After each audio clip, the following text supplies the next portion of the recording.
today's lesson. Now, today's lesson is on lines.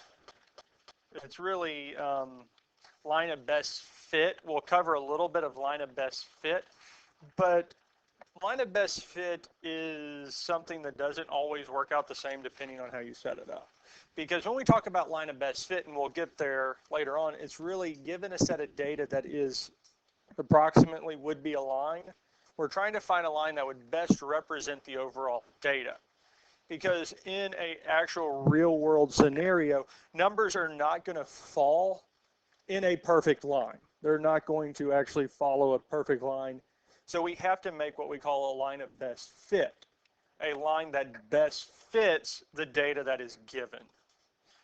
Because they will use this, and it's not normally a line, it's more of a curve sometimes for like population growth. Because the amount that the overall population of the Earth grows from year to year is never the same. We can say that it has an overall trend up, or it could be kind of slowing down, but it's never an exact line where we can draw a line through the population at the end of each year in a straight line, because it just does not stay the same.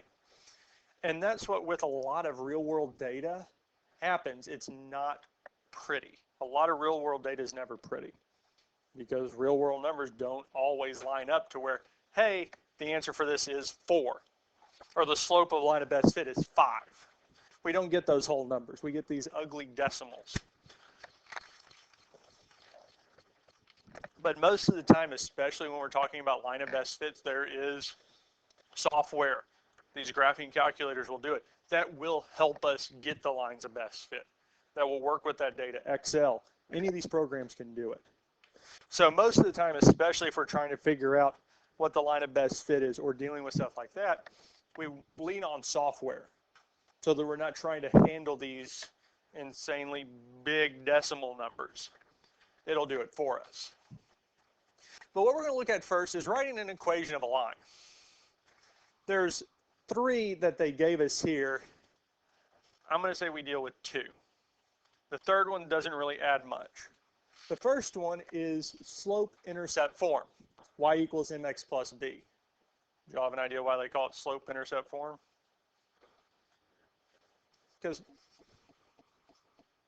m is slope, and what's b? So it is a slope, and so they call it the slope-intercept form. Then if we're given, that's if we're given the slope and y-intercept. Now most of the time we'll convert it back over to this. If we're talking about the equation of a line, it's easier to work with. And we're more used to seeing it in this form. This next one is point slope form. Well, y1, x1 is just a point, and m is so they called it slope point form. And the last one is given 2 points. Use the first, pretty much, they sometimes will give the equation for this, and it's really cumbersome. Y minus y1 equals, well, this is just looking like this form here, yes? But they didn't give us a slope, so what they'll do is say y2 minus y1 over x2 minus, that's just the equation of the slope, times x minus x1. We could use that formula all at once, but I wouldn't suggest it. I would just figure out what the slope is and plug it in for m and just use the second method. I wouldn't even write that down. There's no point in it. Because this here is more convoluted because you're having to make sure, especially here, that you have the x and y lined up. You're better off just using the slope formula, which is right there, y2 minus y1 over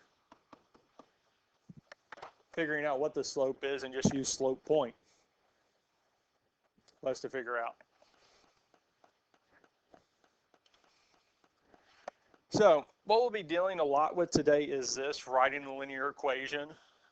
We'll dabble. Essentially, we'll see one main problem where we find line of best fit, and that's going to be about it.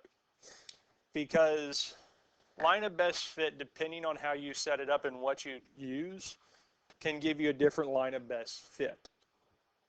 Okay? And especially with the ones on the homework assignment, I've tried it multiple different ways and I can get close to what the book is saying the answer should be, but you can get different slopes depending on which points that you use. We're not gonna mess with it. Because it's not that it's hard to do, it just makes it hard on my end trying to figure out which 2 points you actually used and if you set them up in the right way. And it's no different than doing this here. So now, looking at this here, the graph shows the distance asteroid 2012 DA14 traveled in X seconds.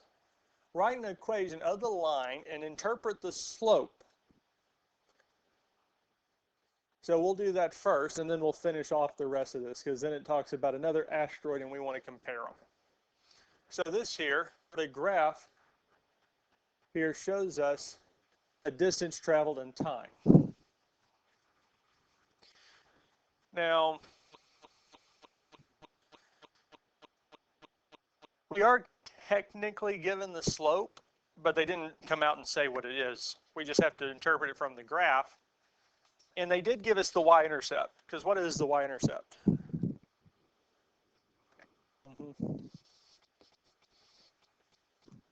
Because it started out at the point 0, 0. So the y-intercept is 0.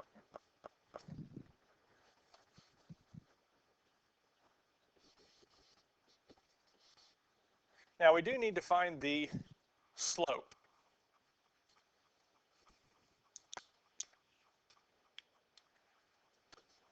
Now slope, we know is y2 minus y1 over x2 minus x1.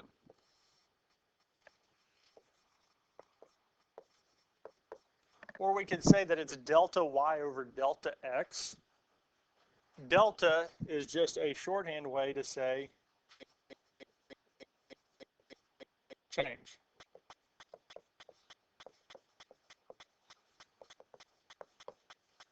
So we're talking about slope, we're really talking about the change in y over the change in x.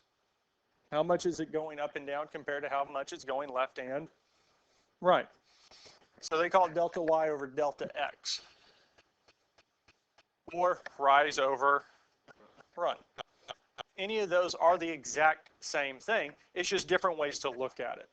Because if I'm given 2 points, one of them's not 0, 0, or on whole numbers, nice grid, I might stick to y2 minus y1 over x2 minus x1. If I'm just given 2 points, nothing on a graph, a little bit hard to see. Or change in y over change in x, same thing. Or rise over run, if I can count it out easily. Looking at this here, well, we started out at 0, 0, yes? And did what? We went, so we rose 24 and we ran 5. And that's it. I mean, we could have used the slope formula. 24 minus 0 over 5 minus 0, which is just 24 over 5. That's it.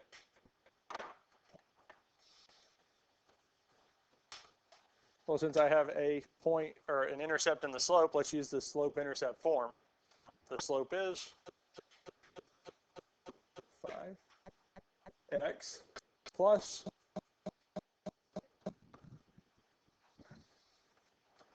we don't need the plus 0 because it doesn't add anything to it. So the slope, or the equation for this asteroid 2012 DA14 is 24 over 5.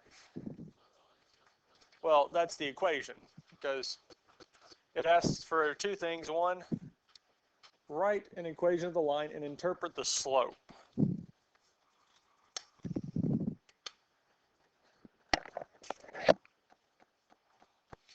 So the slope is 24 over 5, yes? 24 is telling me what? Distance in miles. So for every,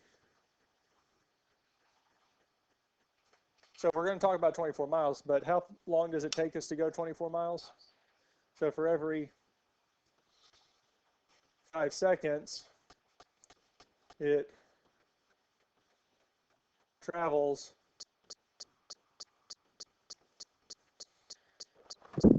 Don't we wish we could actually achieve that?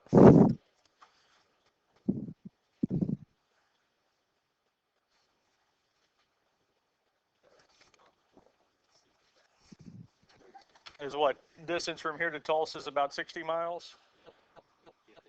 15 seconds. Less than 15 seconds. So having it in this form here doesn't seem, okay, 24 over 5, but the fact that that is seconds is it's going pretty fast. About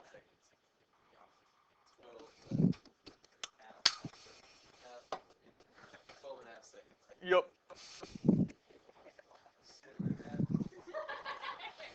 All right, guys. So the asteroid came within 17,200 miles of Earth in February 2013. About how long does it take the asteroid to travel that? So the last part of this question is to figure out how long does it take it to travel 17,200 miles. So what is our distance? Is it the x values or the y values? Y, no, X. Yeah, it is y, because y is up and down on the graph. So you got it right. So we're saying we're wanting to know how long, what value of x, because x is our time, what value of x would make this equation be 17,200. So what we can say is 17,200 is equal to 24 over 5 times x.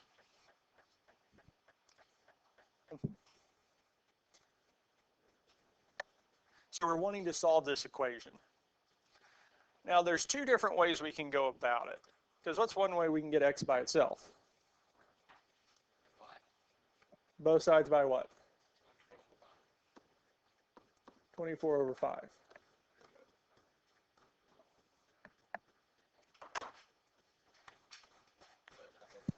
Type it in.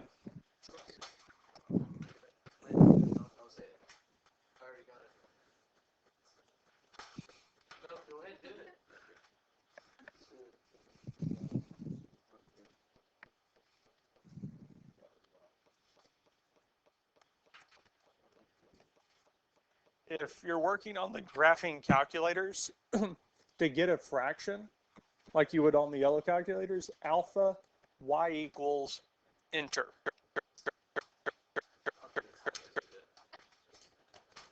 Alpha. Y equals, so up above alpha, enter will give you a fraction.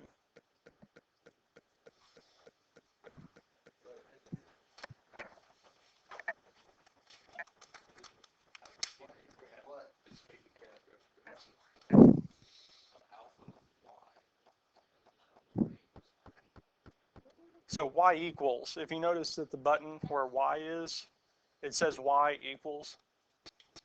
Because this here is y Oh, that one. equals.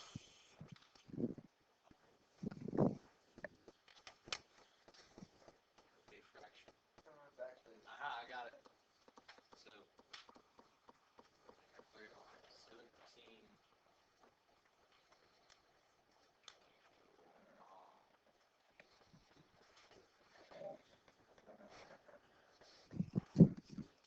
17. I got the same answer you did. 17 to a 400.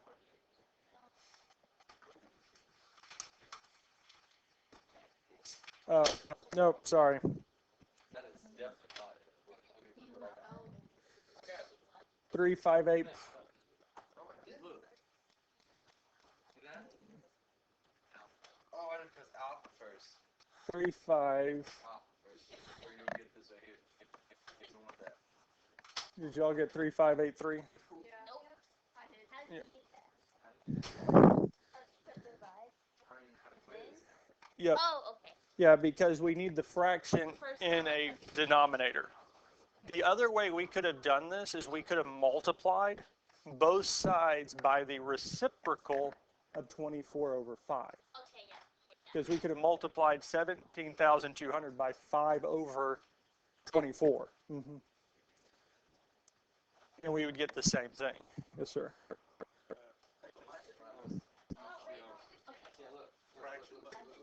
Yeah. Yeah, that's the same thing. So guys, the graphing calculators, you can use them if you want. A problem like this here, guys, the yellow calculator is a little bit easier to work with because we can hit that fraction key once, go down, hit it again, and that's it. So on the ACT, you can use these, but you can use those also. You can actually have both. You can have the graphing calculator and that calculator. Because on a problem like this here, typing 17,200 over 24 over 5, well, that'd be a little bit easier to type it in the yellow one than it is to do alpha y equals enter and then going that way.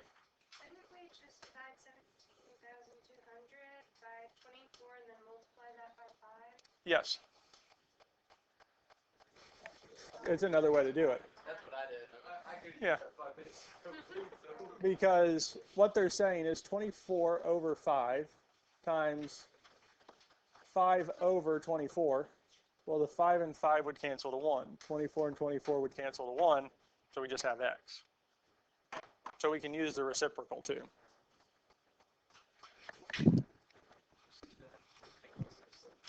Any questions on this here?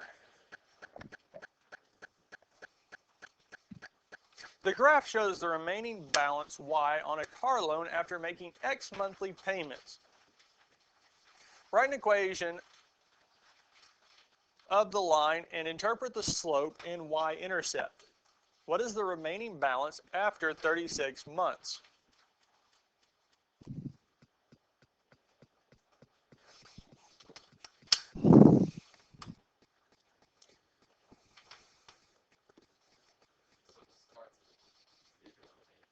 So 0, 18, so the y-intercept's value would be what? 18. Because we're wanting the y-intercept, the actual value. So the point 0, 18 is the intercept, the point of where it intercepts the y-axis. But the value that we want would be just the y value, because that's what's left over. When we plug 0 in for x, we want to know what is the y value. Now our slope, they did give us 2 points, and we can use rise over run to figure this out, or we can plug it in. So our two y values are 18. So what x value goes first? X2.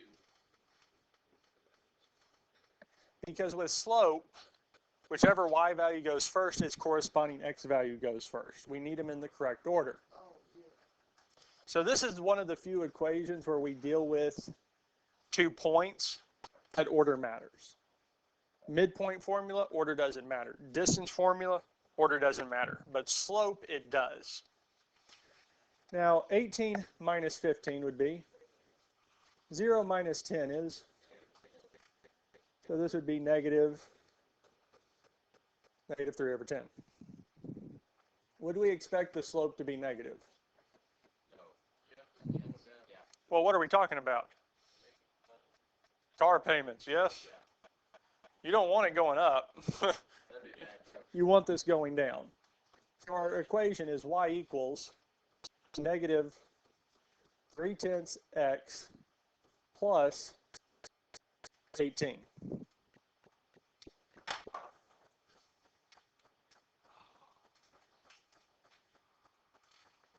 So let's interpret the slope. So for what?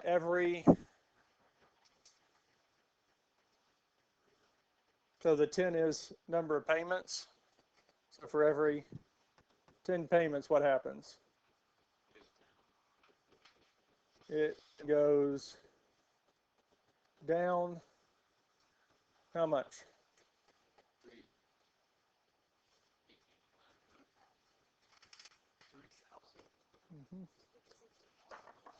So it's for every 10 payments. So each payment's about $300.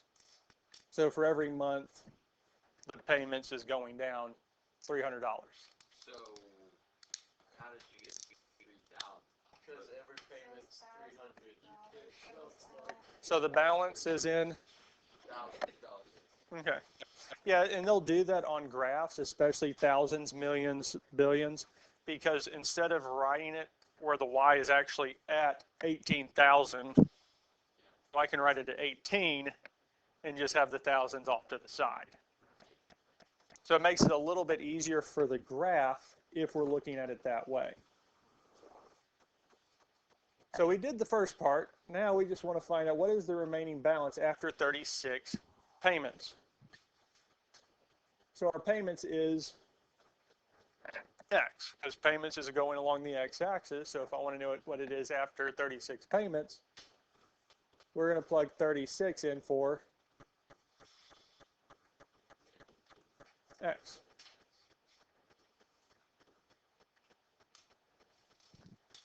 And at this point here, we can type this entire thing into the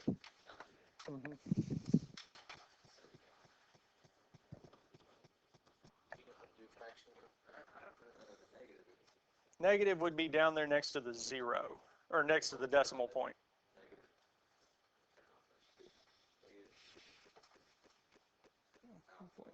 .6 acres.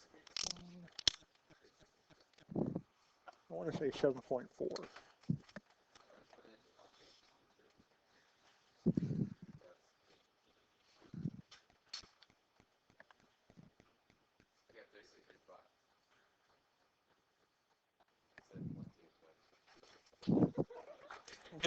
So what'd you get? Do 36 divided by 5.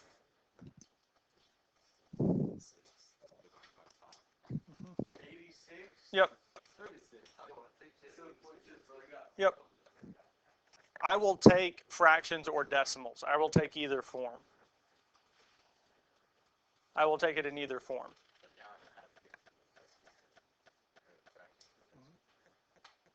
So 7.2 or $7,200 will be remaining after 36 months or 36 payments. So essentially after 3 years, this is how much you will have left on the loan. And at some point, eventually, you're going to have to get a car loan. If they offer you a loan for more than 60 months on a car, that's not normally a good idea.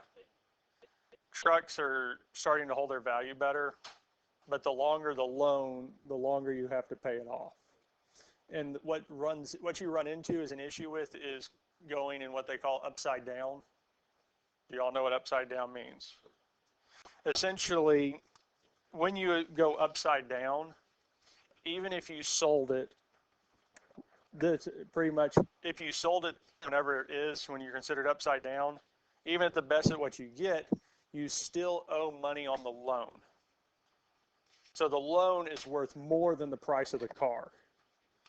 So if you accidentally totaled it, the insurance money that you would get would not cover the loan to pay it off. So that means you would still be paying on a loan for a car that you don't own anymore. Is what they call being upside down. It's worth less than what you have money taken out on it for. So most car loans, you don't want to go more than 60 payments is 5 years.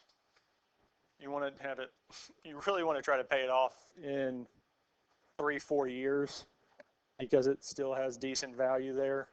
Anything longer than that, it's not too good. Does that make sense? Questions on this here? The graph shows the distance Allison hikes in X hours. Write an equation of the line and interpret the slope. How long does it take Allison to hike 14 miles traveling at the same rate?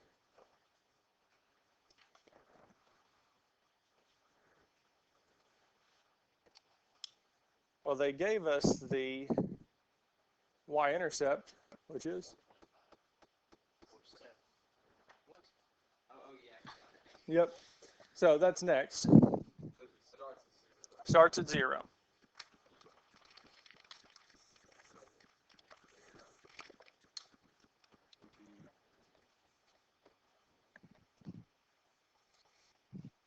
Because it's 0, 0, we can talk about rise over run because it would be y2 minus y1. So 24.5 minus 0 would be, and then we'd have 7 minus 0, which would be. Now, this here, we're not going to leave it in this form because there is a decimal in the numerator. If there's a decimal in the numerator denominator, we have to fix it. We can't just leave a decimal and a fraction in the same thing. It just doesn't work well that way. So we'll go on and simplify it because we could simplify it to a fraction or we can simplify it to a decimal. We have to have one or the other. We cannot have both.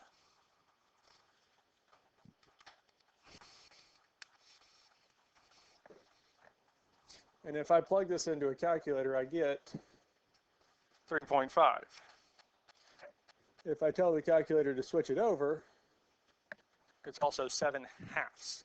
On the graphing calculator, if you hit the button that says math, it should be right up there next to alpha.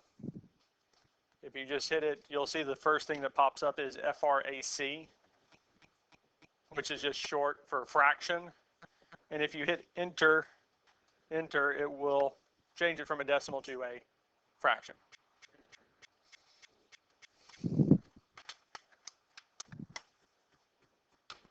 So let's look at the equation. This would be y equals 7/2 x, well, plus 0 would just be 7/2 x, or we could say 3.5. Either one works.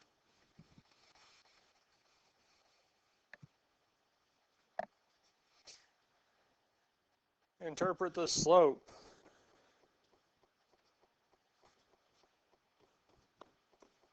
For every 2 hours, she travels 7 miles.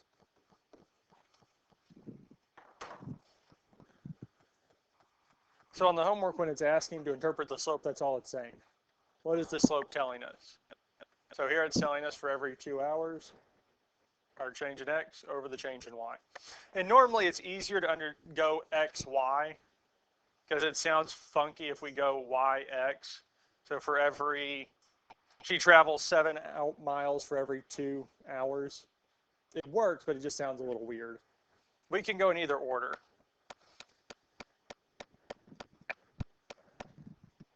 And the last part, how long does it take her to travel 14 miles?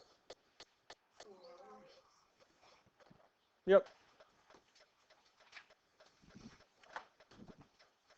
Yep.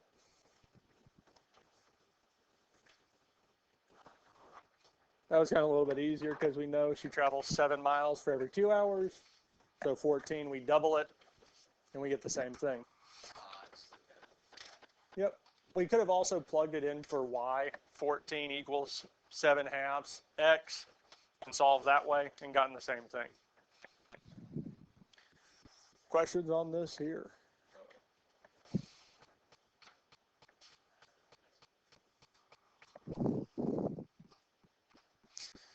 Let's look at this one here.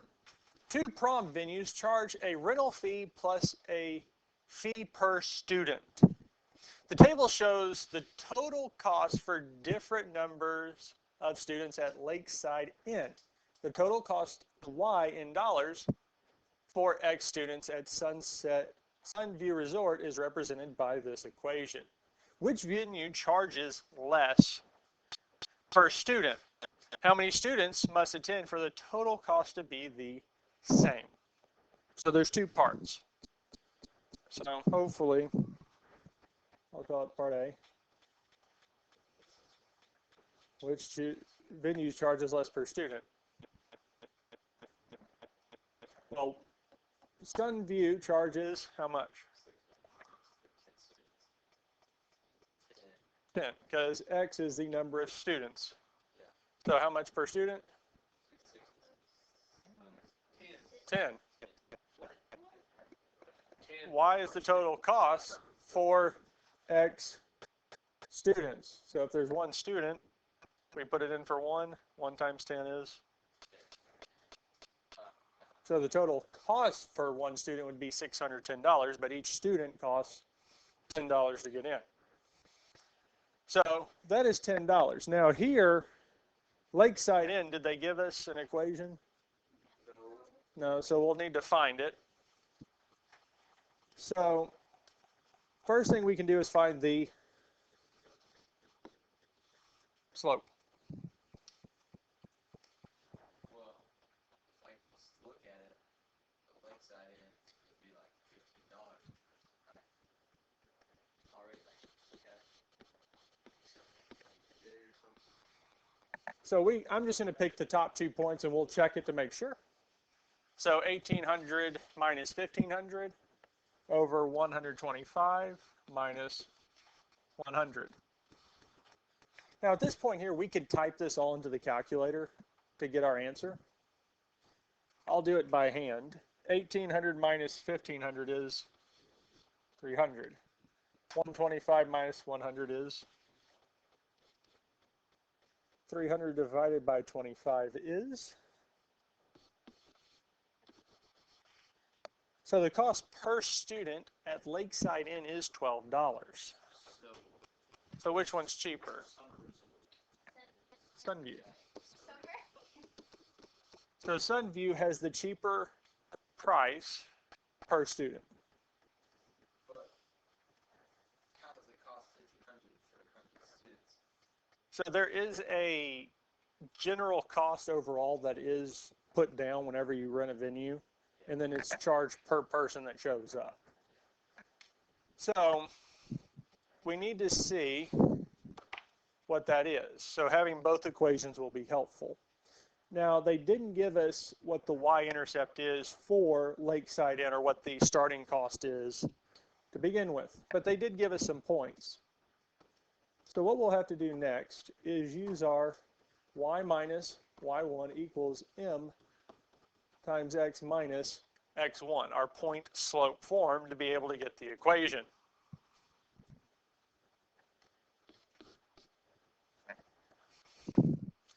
Now we can pick any point from this table. So 100 and 1500, so 1500 would be our y. Our slope we found was 12 minus, so we'll plug that point in, 100 and 1500. 100 for x and 1500 for y. Now we do need to get this into slope-intercept form so it's a little bit easier to work with. So we can distribute the 12. 12x minus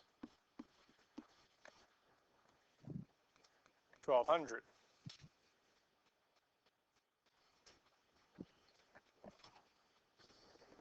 And last but not least, to get y by itself, we would.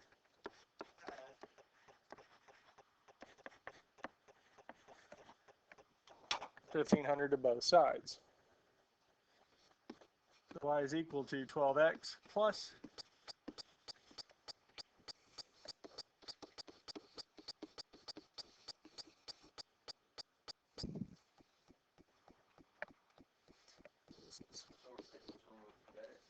so now we did finish off which venue charges less per student. Now the question is, how many students must attend for the total cost to be the same? So that whichever one we pick, how much is going to be where they meet at the exact middle? Because they're going to cross. Because the slope for one is 12 and the other is 10. So they're going to cross at some point. So cost is our y, yes? And we want the y's to be the. So if the y's are the same, I can take 10x plus 600 and set it equal to what?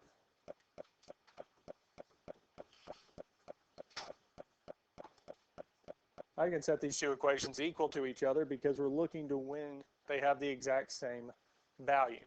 Does it really matter what that value is? Well, not at this point, because we're just wanting to know when the number of students will be the same.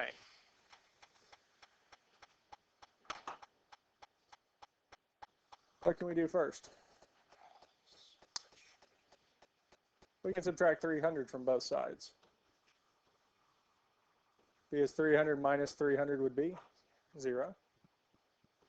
That would give us 12x on the right-hand side. Over here, 10x plus 300. And what's next?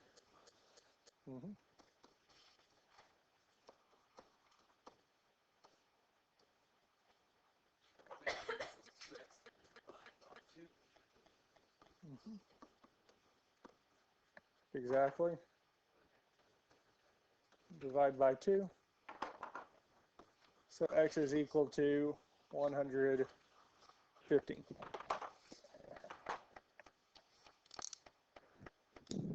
So at 150 students, they will have the exact same price. So if you had 150 students showing up, you just pick whichever one you like better. Now, if it is less than 150,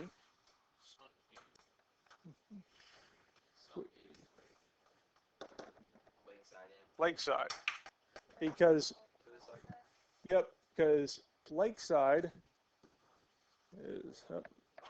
is defined by this here, y equals 12x plus 300. So its starting point is at $300 and goes up. Here, our starting value is at, so it's starting at a higher spot. So under 150 students, Sunview is actually going to be more expensive because of the deposit. Lakeside, because it's starting out at 300, is cheaper. So more than 100. Yep. Because even though the deposit is more expensive, since the cost of students is $2 less, at 150, then it's going to start getting cheaper. Because of that extra $2, Lakeside will be more expensive the closer or farther out we go. Questions on this here? We good with this here? Okay. Let's see how we're doing. Is it about done already? Yep.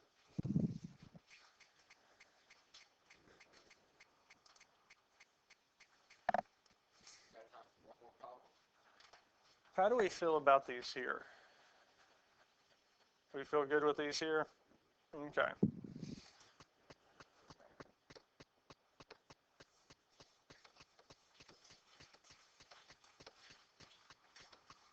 We'll cover line of best fit tomorrow, and you will have a little bit extra time because it shouldn't take the whole 45 minutes or almost 40 minutes to complete. So I'm going to go on and give you the assignment 3 through 9 and 11.